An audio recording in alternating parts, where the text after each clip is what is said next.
Investigative Urban Fantasy, by Agency of Narrative Intrigue and Mystery or A.N.I.M, is a tabletop RPG that, as its name implies, lets the players play as mystery-solving detectives sleuthing their way to the truth. So let's take a look at the book, and oh Jesus Christ, thankfully, this is because the RPG is still in development, and they are using a bigger font than usual to make it easier to read.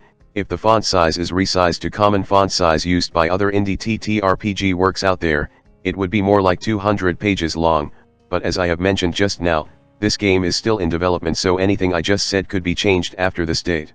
The core mechanic of Eureka is that the check is split between investigative roll and non-investigative roll, which works essentially the same, a 2d6 roll with partial success system and critical success and failure with double 6 and 1, given that you get 42, 41, and 17% chances for failure, partial success, and full success at base, you will fail quite frequently in things outside of your purview, and a +1 in either direction due to skill or etc. will dramatically affect your chance. And I know this because look at me.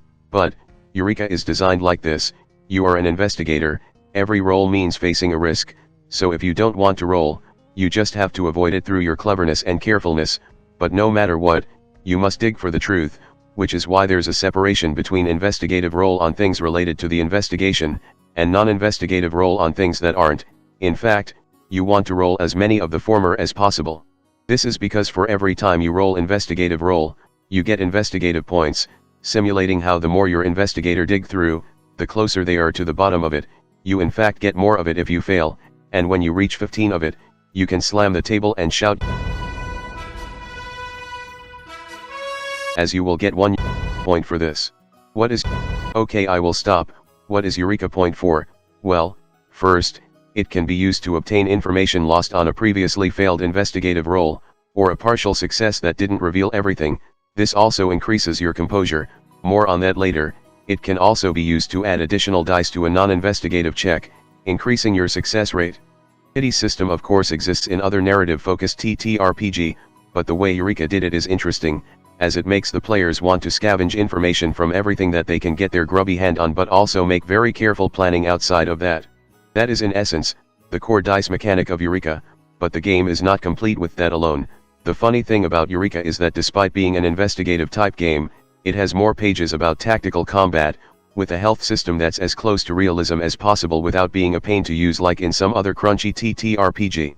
So, the health system, you have 5 superficial HP and 5 penetrative HP, superficial for things that isn't immediately life-threatening but not exactly light wound either, and penetrative for things that you should be worried right fucking now. Take too much superficial and it of course spill over, and it gets worse, get either health bars too low, and you could get injury and incapacitation status, making your roll significantly worse because you are in a lot of pain right now.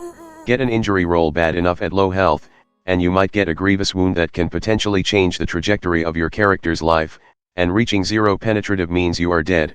There's nothing like a saving roll, you just die. In summary, don't get into a fight, or rather, don't get into a fight in a stupid manner, like with your non-investigative roll. Eureka rewards you for being prepared or planning ahead. Eureka is also a game that really respects firearm. A bullet, no matter what, always does 4 penetrative damage, meaning anyone that got shot will be knocked the heck out, but good luck hitting. You think your soldier in XCOM has terrible accuracy? Think again. You need full success to hit people with a bullet, and that low success rate can get even lower due to a large number of factors. To prevent a situation where nothing is happening because nobody can hit anything, Eureka introduces the concept of Woo Roll, from John Woo of course, where upon missing, you roll a d6 to see if the shooter hits something that managed to benefit them or not. You can even intensify this with the optional John Woo roll, causing chaos that can change the situation quickly and significantly. As an investigator in a sometimes hostile environment, you must also keep your composure. An investigator can have a maximum of 7, how easily they lose them is dependent on the individual.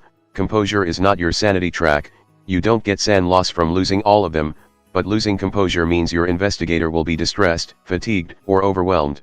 Anytime an investigator faced with something threatening, disturbing, or absolutely insane, you roll a composure roll. This roll will be modified by tier of fear of an investigator in their character sheet, showing how emotionally affected they are by the incident. If the modifier gets worse enough, they might even take more composure damage. Taking composure damage beyond 0, you convert it into superficial damage instead. How does composure affects your roll? It essentially caps your base modifier on a roll, having composure of 4 means you can't get above +4, which of course, makes it really bad if you loses too much of it. How do you gain back composure? Well, I already mentioned getting Eureka and using it, but the other method is just taking care of yourself. I don't mean you as in the real you still should take adequate break anyhow, I mean your characters. Doing things like having 8 hours of sleep and 3 proper meals per day will give you back composure, and I hope you guys get to have those steadily in real life. Even then, you might still lose composure faster than you can get it, just like in real life. But remember, you get more investigative point when failing a roll. A little madness in the search for the truth is totally worth it. Combine this with how injury takes time to heal, and Eureka will be a game where players are meant to have a lot of quiet moments where they get to compare notes, discuss theories, make plans, or know each other more, with comfort rolls to comfort each other and investigative rolls on information shared by your allies to glimpse more of the truth. Remember, you are not a hive mind. These quiet moments are needed for players to share information. In fact, if someone were to be killed after obtaining a crucial information, it can be lost forever, unless they manage to left a clue. These quiet moments might even get exciting, like when someone getting poisoned and now you have to figure who or what killed them. Ultimately, Eureka is a very social game, though it's still a good reminder that someone's investigator is not them, as questioning everything might also piss off people around you. And speaking of characters, let's talk about making one. To make your investigator, first you need to know one thing: you must not share your character sheet. This will be very important for certain special things you might want. More importantly, it allows fellow investigators to try to figure each other out, what your true motive is, what secret do you have, are you the actual suspect, and so on. With that out of the way, you then set out a basic concept of who you want to be, and choose your skill. You can choose as many as possible, as long as the total add up to a 0. This means your character will always have things they are good and bad at. Some of these skills are not made in equal, like Y is explosive skill 5 pages long, wealth skill that can hilariously be applied in reverse as being barely above the poverty line lets you know things a wealthy couldn't, and the redacted skill for things that most people don't really or want to know. Next is your traits.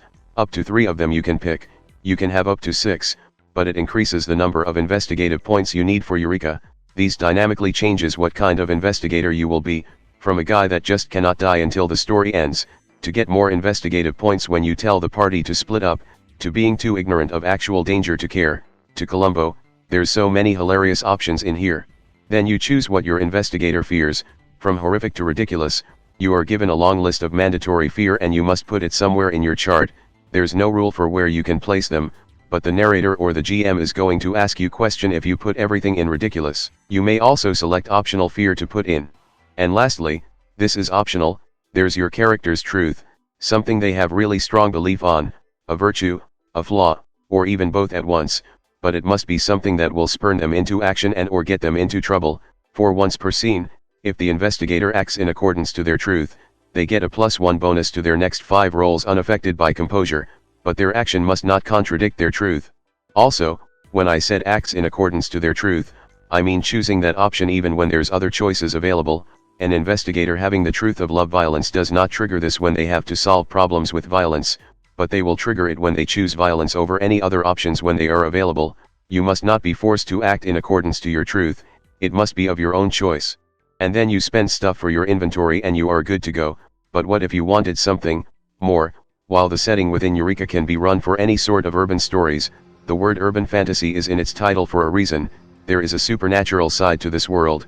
Monster exists, so exceedingly rare that they are barely documented if at all, and they are just people. That's right, Eureka is actually world of darkness. What a twist. A lot of medias has monsters as irredeemable evil creatures that must be exterminated that also just happen to correlate with certain political ideas.